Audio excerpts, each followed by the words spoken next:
Ezekiel 40.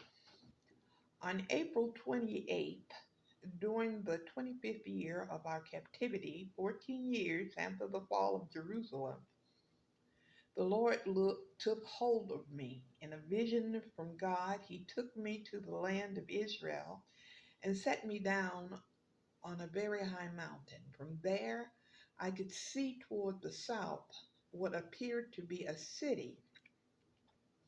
As he brought me nearer, I saw a man whose face shone like bronze, standing beside a gateway entrance. He was holding in his hand a linen measuring cord and a measuring rod. He said to me, "Son of man, watch and listen. Pay close attention to everything I show you. You have been brought here so I can show you many things.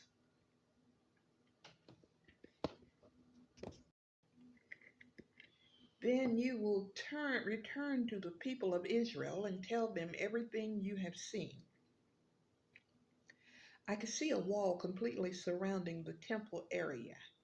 The man took a measuring rod that was 10.5 feet long and measured the wall, and the wall was 10.5 feet thick and 10.5 feet high. Then he went over to the eastern gateway. He climbed the steps and measured the threshold of the gateway. It was 10.5 feet front to back. There were guard alcoves on each side built into the gateway passage. Each of these alcoves was 10.5 feet square, with a distance between them of 8 3/4 feet along the passage wall. The gateway's inner threshold, which led to the entry room at the inner end of the gateway passage, was 10.5 feet front to back. He also measured the entry room of the gateway.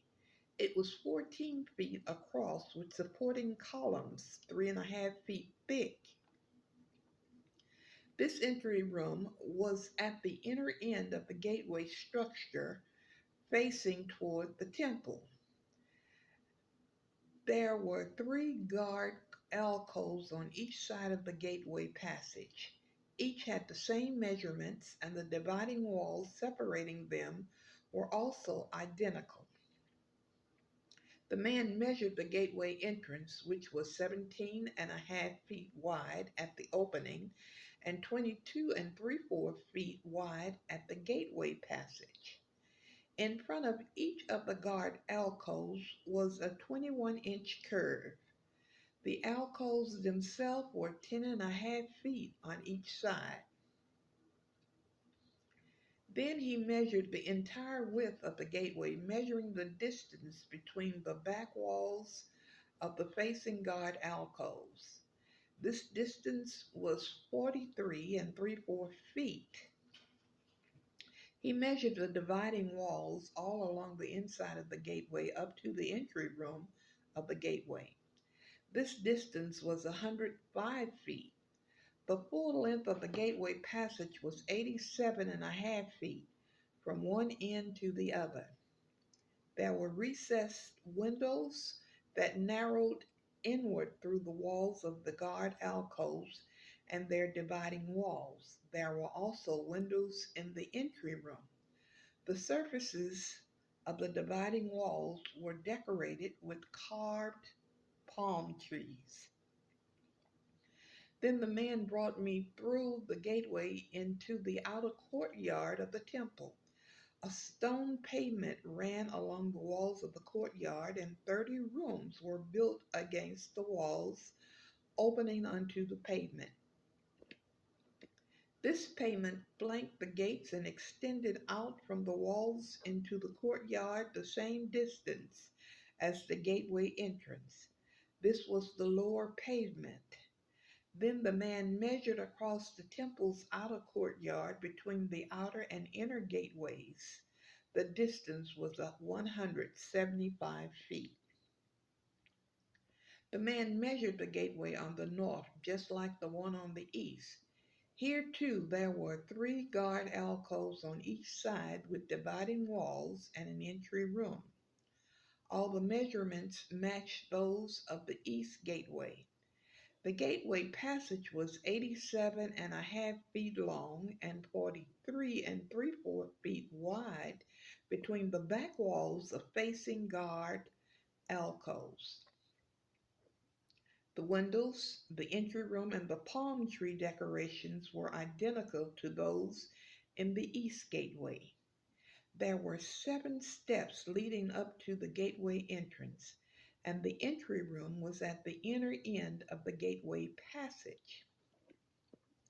Here on the north side, just as on the east, there was another gateway leading to the temple's inner courtyard directly opposite this outer gateway. The distance between the two gateways was 107.5 feet. Then the man took me around to the south gateway and measured its various parts, and they were exactly the same as in the others. It had windows along the walls as the others did, and there was an entry room where the gateway passage opened into the outer courtyard. And like the others, the gateway passage was 87.5 feet long and 43 3/4 feet wide between the back walls of facing guard alcoves. The gateway also had a stairway of 7 steps leading up to it and an entry room at the inner end and palm tree decorations along the dividing walls. And here again, directly opposite the outer gateway, was another gateway that led into the inner courtyard. The distance between the two gateways was 175 feet. Then the man took me to the south gateway leading into the inner courtyard. He measured it, and it had the same measurements as the other gateway.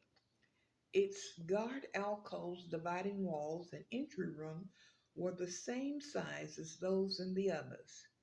It also had windows along its walls and in the entry room. And like the others, the gateway passage was 87.5 feet long and 43 3/4 feet wide. The entry rooms of the gateways leading into the inner courtyard were 14 feet across and 43 3/4 feet wide. The entry room of the south gateway faced into the outer courtyard. It had palm tree decorations on its columns, and there were 8 steps leading to its entrance. Then he took me to the east gateway leading to the inner courtyard. He measured it, and it had the same measurements as the other gateways. Its guard alcoves, dividing walls, and entry room were the same size as those of the others, and there were windows along the walls and in the entry room. The gateway passage measured 87.5 feet long and 43 3/4 feet wide. Its entry room faced into the outer courtyard. It had palm tree decorations on its columns, and there were 8 steps leading to its entrance.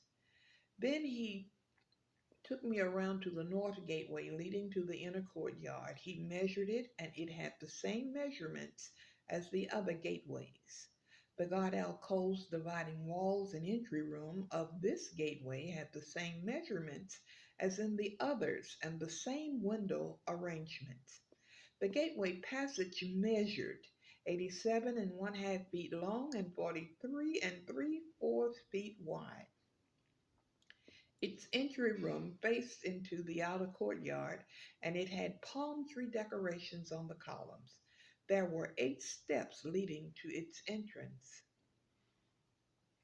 A door led from the entry room of one of the inner gateways into a side room where the meat for sacrifices was washed.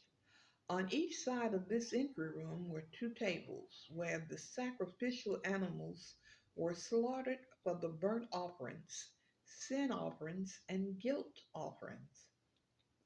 Outside the entry room, on each side of the stairs going up to the north entrance, were two more tables. So there were 8 tables in all, 4 inside and 4 outside, where the sacrifices was cut up and prepared.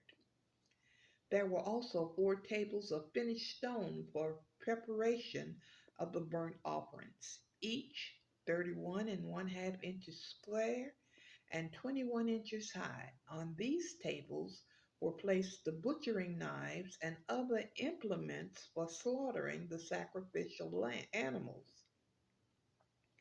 There were hooks, each 3 inches long, fastened all along the foyer walls. The sacrificial meat was laid on the tables. Inside the inner courtyard were 2 rooms, one beside the north gateway facing south, and the other beside the south gateway facing north. And the man said to me, the room beside the north inner gate is for the priests who supervise the temple maintenance. The room beside the south inner gate is for the priests in charge of the altar, the descendants of Zadok, for they alone of all the Levites may approach the Lord to minister to him. Then the man measured the inner courtyard, and it was a square, 175 feet wide and 175 feet across. The altar stood at the courtyard in front of the temple. Then he brought me to the entry room of the temple. He measured the walls on either side of the opening to the entry room, and they were 8¾ feet thick. The entrance itself was 24½ feet wide, and the walls on each side of the entrance were an additional 5¼ feet long. The entry room was 35 feet wide and 21 feet deep. There were 10 steps leading up to it, with a column on each side.